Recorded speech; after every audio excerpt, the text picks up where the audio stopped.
पंकज नेत्राय नमस्ते पंकजांग्रे। ग्रंथराज श्रीमद्भागवत महापुराण की जय। श्रील प्रभुपाद गुरु महाराज की जय। अनंत कोटि वैष्णव वृंद की जय। निताय गौर हरि प्रेमानंदे हरि हरि बोल। तो आप सभी भक्तों का स्वागत है। हम लोग श्रीमद् भागवत महापुराण पढ़ रहे हैं। इसका दूसरा स्कंद, इसमें चौथा अध्याय और श्लोक संख्या 23 जो कि इस प्रकार से है। भूतैर्महिद्भर्य इमा पुरो विभो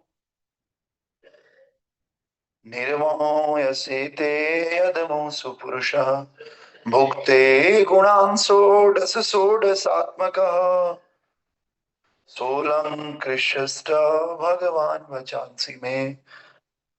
भूतैर्महद्भिर्य इमा पुरो विभुर् निर्मायसेते यदमो सुपुरुषः भुक्ते गुणान् षोडश षोडशात्मकः सोऽलङ्कृष्यश्च भगवान् वचांसि मे। हरे कृष्ण। हरे कृष्ण प्रभु जी। भूतेर्महृदय इमा पुरो विभुर निमायशेते यदमुषु पुरुषा भुक्ते गुणान् षोडशात्मका सोला कृषित भगवान वचासी में। हरे कृष्ण प्रभु जी। धन्यवाद प्रणाम। Yes, Mother. भुक्ते महदीय इमा पुरो विभुः निर्मायसे ते ऋष पुरुषः भुक्ते गुणाना षोडशात्मकम् सोलह कृष्ण भगवान वचांसि मे। बोल। ओके। हरे हरे कृष्ण प्रभु जी। दंडवत प्रणाम। भूते महेन्द्र इमा पुरो विभु निर्माय शेते यदुमशु पुरुष बुदक्ते गुणान षोडशात्मक सोल लड कशिष्ट भगवान वंचासी में। हरे कृष्ण प्रभु जी। दंडवत। Yes. हरे कृष्ण प्रभु जी। Yes. भूतैर्महद्भिर्य इमा पुरो विभुर् निर्मायसेते यदमुषु पुरुषः भुङ्क्ते गुणान् षोडश षोडशात्मकः सोऽलङ्कृष्यश्च भगवान् वचांसि मे। हरि हरि। ओके। हरे कृष्ण प्रभु जी। भूतैर्महद्भिर्यमये पुरो विभुर् निर्मासिते यदमुषु पुरुषः भुक्ते गुणासु दशशोदशात्मका सोलक्षणाभीष्ट भगवान् वचांसि मे। हरि हरि। ओके। हरे कृष्णा प्रभु जी। दंडवत यस मैम। भूतेर्महद्भिये इमा पुरो विभु निर्माय शेते यदमुषु पुरुषा भुक्तेन गुणान् षोडशात्कं सोलङ्कृतिष्ठ भगवान वंचासी में। हरि हरि। और कोई बात? ओके। तो कल हमने इसका अर्थ पढ़ा था कि ब्रह्मांड के अंदर लेटकर जो तत्वों से निर्मित शरीरों को प्राणमय बनाते हैं। तो हमारा शरीर विभिन्न प्रकार के तत्वों से बना हुआ है, लेकिन इसमें प्राण तभी पड़ते हैं जब ठाकुर जी इसमें प्रवेश करते हैं, है ना। और जो अपने पुरुष अवतार में जीव को भौतिक गुणों के अलग अलग विभागों के अधीन करते हैं। तो हम सब लोग इस प्रकृति के भौतिक गुणों के अधीन है।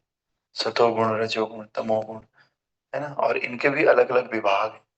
इन विभागों के अधीन हम लोग हैं, है ना। तो ये वास्तव में इनके भी जो अधिष्ठाता है वो भगवान श्री कृष्ण है।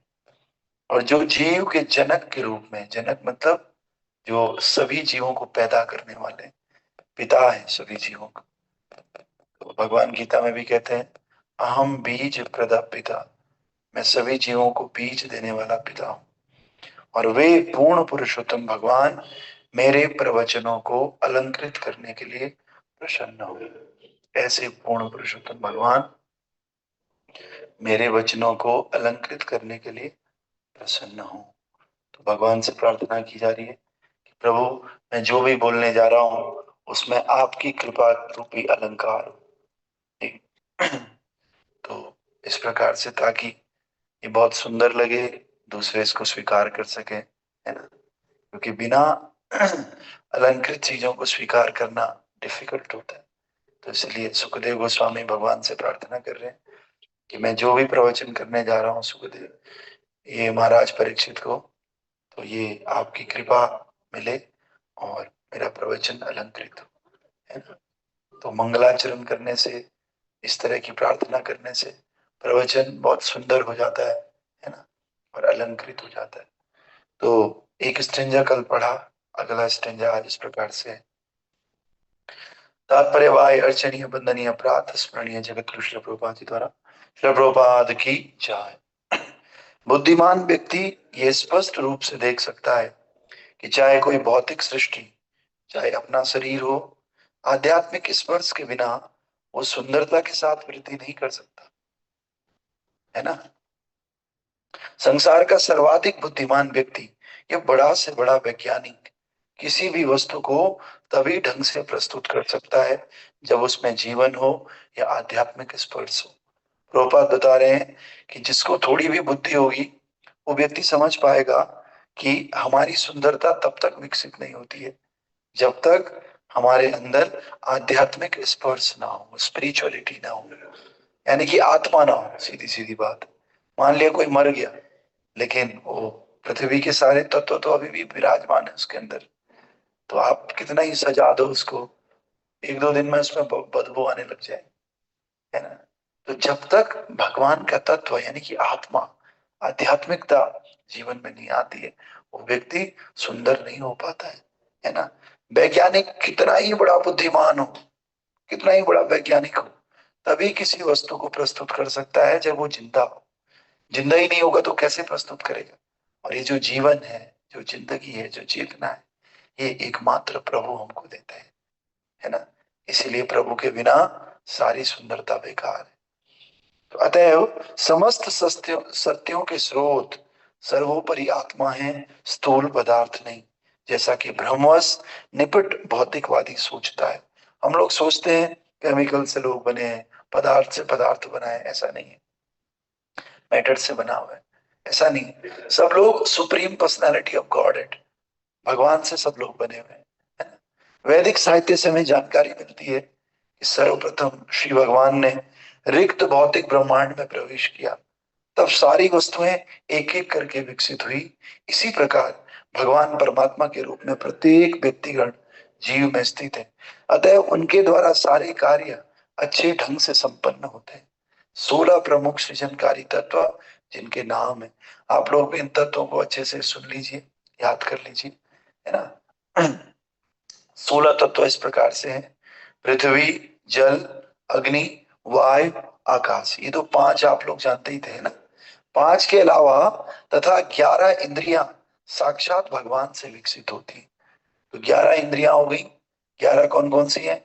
5 कर्मेंद्रियां, 5 ज्ञान इंद्रियां, 10, और उसमें 11वां मन। ये मिला करके 11 इंद्रियां, और 5 पृथ्वी, जल, अग्नि, वायु और आकाश। ये टोटल 16 हो गए, 16। और तब जीवों में बट गए, और इस तरह भौतिक तत्वों का सृजन जीवों के भोग के लिए किया गया।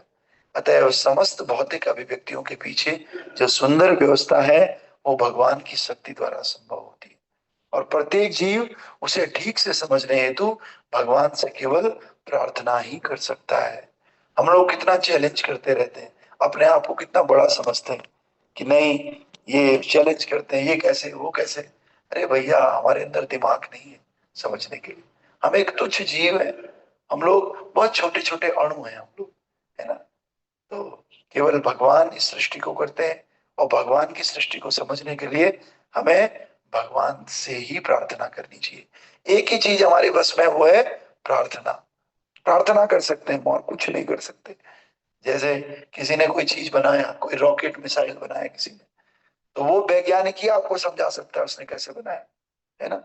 और वो तो फिर भी भौतिक चीज है, हो सकता है कोई और समझ जाए, लेकिन भगवान की ये सृष्टि, जिसको तो हम नाप भी नहीं सकते, पूरी तरह देख भी नहीं सकते और कल्पना भी नहीं कर सकते, ये सृष्टि कितनी बड़ी है ना। तो ऐसी सृष्टि के रचयिता भगवान श्री कृष्ण, जब उनसे प्रार्थना करते हैं तो वो ही हमें इस सृष्टि के बारे में बता सकते हैं, दूसरा कोई नहीं। तो इसलिए, क्योंकि भगवान परम चेतना है और श्रील सुखदेव गोस्वामी से भिन्न है, अतएव उन्हें प्रार्थना अर्पित की जा सकती है। श्री भगवान भौतिक सृष्टि का भोग करने में जीव की सहायता करते हैं, किंतु वे ऐसे झूठे भोग से पृथक रहते हैं। तो अभी जो मूवी आ रखी है नरसिंह देव भगवान की, तो आप वो कह रहे हैं कि अरे पिताजी मैं तो क्या, आप भी उन्हीं की संतान है।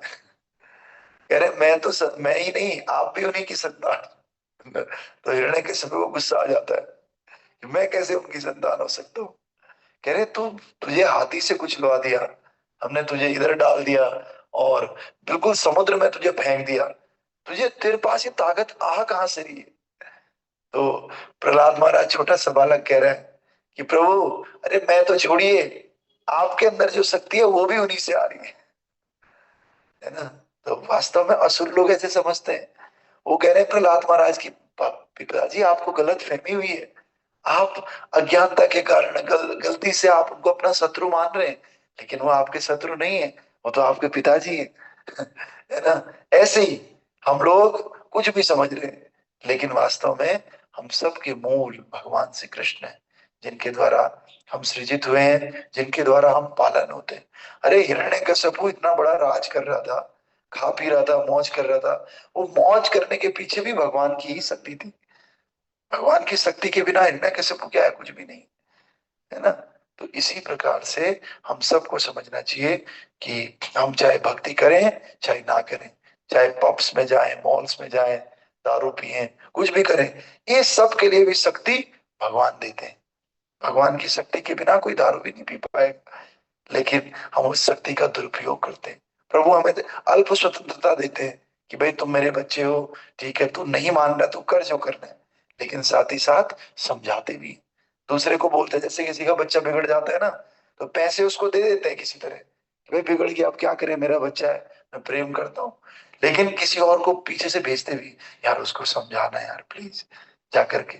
तो फिर प्रभुपाद जी को भेजते हैं, अन्य अन्य बड़े संतों को भेजते हैं, ग्रंथों को भेजते हैं कि जाओ मेरे बालक को समझाओ, है ना। लेकिन बालक इतने अड़ियल समझते नहीं है, फिर भी कुछ कुछ बालक समझ जाते हैं, तो समझ करके फिर वो ऑनलाइन क्लास में आ जाते हैं, आकर कोई वीडियो खोलता है, कोई बिना वीडियो को सुनता है ना। जो नहीं समझते हैं वो क्लास छोड़ करके इधर उधर भटकते रहते हैं, है ना। तो आइए, श्रील सुखदेव गोस्वामी भगवान की कृपा करने के लिए प्रार्थना करते हैं, जिससे वे सत्य को प्रस्तुत करने में स्वयं सहायता पाने के साथ साथ उन लोगों की भी सहायता करें जिन्हें वे सुनाने जा रहे हैं, है ना। तो हमें खुद के लिए तो प्रार्थना करनी है, बाकी जिन लोगों को हम भक्ति से जोड़ रहे हैं उनके लिए भी प्रार्थना करनी है ना। तो प्रार्थना बहुत हमें हृदय से करनी चाहिए, और प्रार्थना ही हमारा एकमात्र तरीका है भगवान को प्राप्त करने का, है ना। तो ये प्रार्थना अगर दिल से होती है तो भगवान मिल जाते हैं, है ना। तो महाराज कहते हैं प्रार्थना तो वो होती है जो दिल से होती है, लेकिन मुश्किल ये है, ये बड़ी मुश्किल होती है ना। प्रार्थना बहुत दिल से होनी चाहिए, लेकिन बहुत मुश्किल होती है। आप लोग जप करके देखिए, नहीं मन लगता है जप में, जप प्रार्थना ही तो है शास्त्र पढ़ने में, लेकिन कोई भौतिक काम होगा, गप्पे मारनी होगी, स्कूल या कॉलेज का प्रोजेक्ट होगा, आदमी फटाफट करेगा, या जॉब का कोई चीज होगा एकदम टाइम से पहुंच जाएगा फटाफट नौकरी में। वही अगर चेंट करने के लिए सुबह उठना होगा तो नहीं उठ पाएंगे, बस छोड़ो ना, है ना। तो जिस दिन ये प्रार्थना हमारे दिल में घुस जाए, हम भगवान की प्राप्ति कर सकते हैं, है ना। ग्रंथराज श्रीमद् भागवत महापुराण की जय। तो अगेन आई एम रिक्वेस्टिंग, जिन्होंने नरसिंह देव जी की मूवी नहीं देखी वो देखना, बहुत अच्छी मूवी है, और हमारे सनातन धर्म का प्रचार होगा मूवी को देखने से, है ना। वैसे बॉलीवुड तो अलग अलग गंदी चीजें लेकर के आता है, बड़ी मुश्किल से तो अच्छी चीज लेकर के आ रहा है, उसको हमें प्रमोट करना चाहिए। और इसके बाद और भी मूवी बनाएंगे अगर ये अच्छी चली तो, परशुराम जी के ऊपर बनाएंगे और कृष्ण लीला भी दिखाएंगे, आई थिंक सो, है ना। तो अगर आप चाहते हो सनातन धर्म बॉलीवुड के माध्यम से फैले, जो कि अभी तक ठप हो रखा था, उल्टी उल्टी चीजें फैला रहे थे। तो आप सब लोगों को प्रेज कीजिए, थोड़ा सा कोशिश कीजिए कि कल, आज सैटरडे है, कल संडे है, सैटरडे संडे में लोग जाकर के इस मूवी को देखें। और किसी को, जैसे कल जो हमारे साथ गए थे, वो माता जी कह रहे थे कि नहीं मैं तो दोबारा देखूंगी, मन कर रहा है एक बार और देख लूं। तो ऐसे लोग जो दोबारा देखना चाहते हैं दोबारा भी चले जाएं, क्या हो रहा है ना। हम फालतू के काम में तो दोबारा दोबारा करते हैं, चाउमीन एक बार खा लेते हैं, दूसरे दिन फिर जाते हैं खाने के लिए। तो कर लें थोड़ा सा, अगर स्टूडेंट्स भी समय निकाल सकते हैं तो they should see, they should watch this movie, है ना। श्रील प्रभुपाद की जय। Recording stopped. संडे है, संडे की क्लास 6:45 या 7 के आसपास होती है, लेकिन आप लोग टाइम पे आकर के जब कर सकते हैं 6:30 बजे, तो 7 से पहले पहले हम क्लास शुरू कर लेंगे, 7 बजे, है ना। तो कल हम विशेष दिन श्री रघुनंदन आचार्य और वंशीदास बाबा जी महाराज, इन दोनों का तिरुभाव है परसों, लेकिन परसों मंडे है, तो इसलिए हम कल इन दोनों के तिरुभाव के बारे में बात करेंगे। तो आप लोग सब आइएगा, ठीक है, और भगवान की भक्ति का लाभ उठाएं। श्रील प्रभुपाद की जय। हरे कृष्ण।